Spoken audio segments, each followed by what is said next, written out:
అభివృద్ధి చెయ్యాలి అంటే వాళ్ళ సహకారం ఉండాలి అని చెప్పి సౌత్ కొరియన్ స్పోర్ట్స్ యూనివర్సిటీతో కూడా ఒక ఒప్పందానికి ఒక అవగాహనకు రావడం జరిగింది. అందులో భాగంగానే ఈ వేదిక మీద నుంచి సగర్వంగా ప్రకటిస్తున్న మీ అందరి ఆలోచనలను దృష్టిలో పెట్టుకొని యంగ్ ఇండియా స్పోర్ట్స్ యూనివర్సిటీని తెలంగాణ రాష్ట్రంలో నెక్స్ట్ అకాడమిక్ ఇయర్లో స్టార్ట్ చేసి ఈ రాష్ట్రంలో గ్రామీణ ప్రాంతాలలో మారుమూల ప్రాంతాలలో ఉండే క్రీడాకారులను ప్రోత్సహించాలన్న ఆలోచన.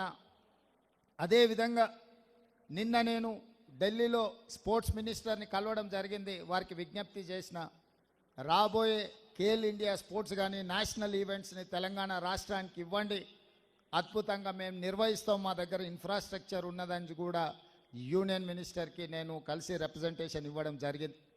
ఇదే కాకుండా 2036లో ఒలింపిక్ గేమ్స్ని ఇండియా ఆర్గనైజ్ చేయాలని ప్రధానమంత్రి గారు ఏదైతే ఆలోచన చేస్తున్నారో ఆ ఒలింపిక్ గేమ్స్ని హైదరాబాద్ వేదికగా మేము నిర్వహిస్తాము, తెలంగాణ రాష్ట్రానికి అవకాశం ఇవ్వండి, ఇంటర్నేషనల్ స్టాండర్డ్ స్టేడియంస్ని అన్నిటిని కూడా ఇన్ఫ్రాస్ట్రక్చర్ తెలంగాణ రాష్ట్ర ప్రభుత్వం క్రియేట్ చేస్తుంది, తెలంగాణ రాష్ట్ర ప్రభుత్వం ఆ వసతులను అన్నిటిని కూడా ఇప్పటి నుంచే ప్రణాళికబద్ధంగా అభివృద్ధి చేస్తామని చెప్పి మేము వారికి చెప్పడం జరిగింది. ఈరోజు ఈ ఉన్న స్టేడియంలు అన్నిటిని కూడా పూర్తి స్థాయిలో మన నేషనల్ ఫుట్బాల్ని కూడా ఇక్కడ ఆర్గనైజ్ చేద్దాం అనుకున్నాం. కొంత సమయం సరిపోకపోవడం వల్ల ఫుట్బాల్ ఈవెంట్ని కూడా ఇక్కడ నిర్వహించలేకపోయినాం.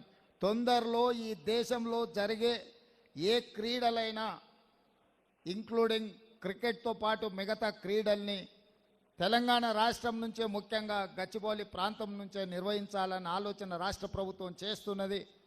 ఈరోజు మీరందరూ వేలాది మందిగా ఈ కార్యక్రమంలో పాల్గొని తెలంగాణ రాష్ట్రం క్రీడలకు వేదికగా మారడానికి మీ అందరి భాగస్వామ్యం అవసరం.